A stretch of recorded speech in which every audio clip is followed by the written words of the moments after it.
আসসালামু আলাইকুম বন্ধুরা। তো আজকে চলে এলাম আরও একটি গুরুত্বপূর্ণ বিষয় নিয়ে, যেটি হচ্ছে একাদশ শ্রেণীতে দ্বিতীয়বার ভর্তির আপডেট তথ্য নিয়ে। যাদের কোনো কলেজ আসেনি তাদের করণীয় কি, দ্বিতীয় পর্যায়ে আবেদন শুরু ও শেষ কবে? তো এখানে একটি বিষয় বলবো, কালকে আমি একটি নিউজ দেখেছি যে প্রায় 8,500 শিক্ষার্থী GPA 5 পেয়েও কোনো কলেজ পায়নি।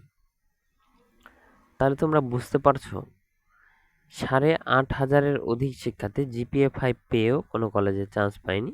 তো এই বিষয়টি নিয়ে আজকে আমি কথা বলবো। এখনও যারা আমার চ্যানেলটিকে সাবস্ক্রাইব করনি তারা অবশ্যই সাবস্ক্রাইব করে বেল আইকনটি প্রেস করে দেবে, যাতে সকল প্রকার পড়ালেখার আপডেট, ভর্তি আপডেট এবং চাকরির তথ্য তোমার কাছে পৌঁছে যায়। তো এখন একটা বিষয়ে বলবো যে যাদের কোনো কলেজ আসেনি তাদের মূলত করণীয়টা কি, তাদের মূলত কি করতে হবে। তো এখানে একটি বিষয় বলবো যে কলেজ না আসার কারণে সে কিন্তু নিশ্চয়ন করতে পারবে না, সে নিশ্চয়নও করতে পারবে না, সে মাইগ্রেশনও অন করতে পারবে না। তো এইখানে যে যাদের কলেজ আসেনি তারা অবশ্যই দ্বিতীয় পর্যায়ে আবেদনের শুরু এবং শেষ তারিখ খুঁজবে, যে কবে দ্বিতীয় পর্যায়ে আবেদন শুরু, কিভাবে করব, কেমন করে করব, এই বিষয় নিয়ে আমি কথা বলবো সংক্ষিপ্ত আকারে।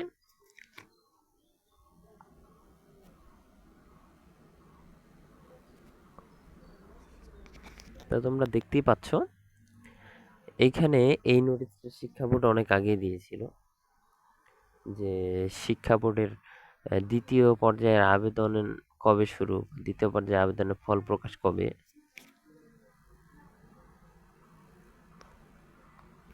তোমরা দেখতে পাচ্ছ দ্বিতীয় পর্যায়ে আবেদন গ্রহণ হবে মঙ্গলবার। এটা কিন্তু 30 তারিখ থেকে, রবিবার থেকে শুরু করে মঙ্গলবার পর্যন্ত 2 তারিখ পর্যন্ত রাত 8টা পর্যন্ত কিন্তু দ্বিতীয় পর্যায়ে আবেদন করা যাবে। তো এখানে 3 দিন সময় পাওয়া যাচ্ছে। এইখানে প্রথম মাইগ্রেশনের ফল প্রকাশ, যারা মাইগ্রেশন নিশ্চয়ন করেছে তাদের মাইগ্রেশনের ফলাফল দিবে। এটা প্রথম মাইগ্রেশনের ফল প্রকাশ, এটা কিন্তু 4 তারিখে রাত 8টায় দিবে। এবং প্রথম নির্বাচিত পর্যায়ের ফল প্রকাশ কিন্তু হয়ে গেছে। তাহলে দ্বিতীয় পর্যায়ে আবেদন গ্রহণ কবে থেকে হবে?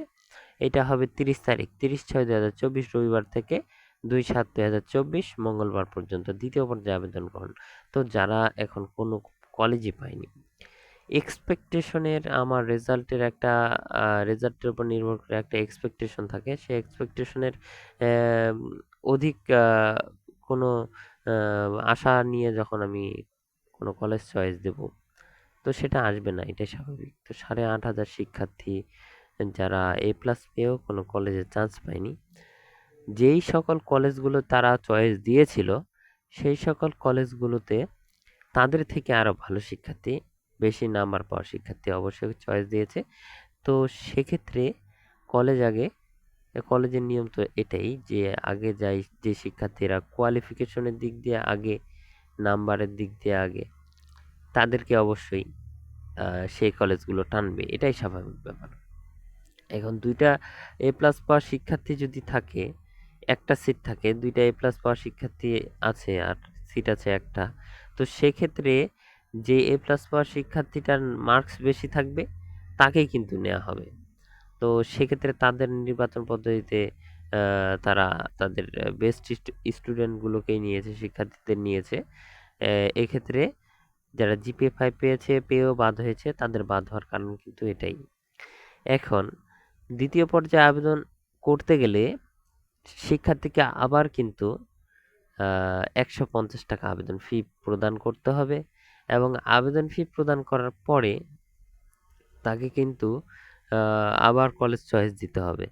এখন সে কলেজ চয়েসের ক্ষেত্রে সে কি করবে? সে কোন কলেজগুলো চয়েস দিবে? যেগুলো কলেজ চয়েস দিয়েছিল সেগুলোই কি আবার দেবে? উত্তর হবে না। সেই কলেজগুলো আবার তাকে চয়েস দেওয়া যাবে না। সে পুনরায় আহ, প্রতিটি কলেজের কিন্তু ভর্তি যোগ্যতা দেখা যায়, কোন কলেজে ভর্তি হলে সে কলেজে ভর্তির যোগ্যতা কত, GPA কত, এই সকল বিষয় সে মাথায় রেখে, ভালো করে মাথায় রেখে কিন্তু তারপর তাকে চয়েসটা দিতে হবে। দেওয়ার পরে দ্বিতীয় পর্যায়ে আবেদনের ফল প্রকাশ কিন্তু 4/7/2024, 4/7/2024 কিন্তু দ্বিতীয়দের দ্বিতীয় পর্যায়ে আবেদনের ফলাফল প্রকাশ এবং দ্বিতীয় পর্যায়ে নিশ্চয়ন করার পরে তাকে পুনরায় দ্বিতীয় পর্যায়ে নিশ্চয়ন যদি সে না করতে পারে, তার যদি দ্বিতীয় পর্যায়ে কোনো কলেজ না আসে, তাহলে সে তৃতীয় পর্যায় পর্যন্ত কিন্তু তাকে অপেক্ষা করতে হবে।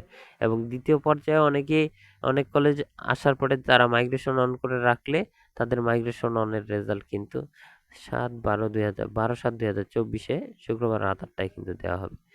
তো আমার কথা অবশ্যই তোমরা মনে হয় বুঝতে পেরেছো। তো সকলে ভালো থাকবে, সুস্থ থাকবে। আসসালামু আলাইকুম।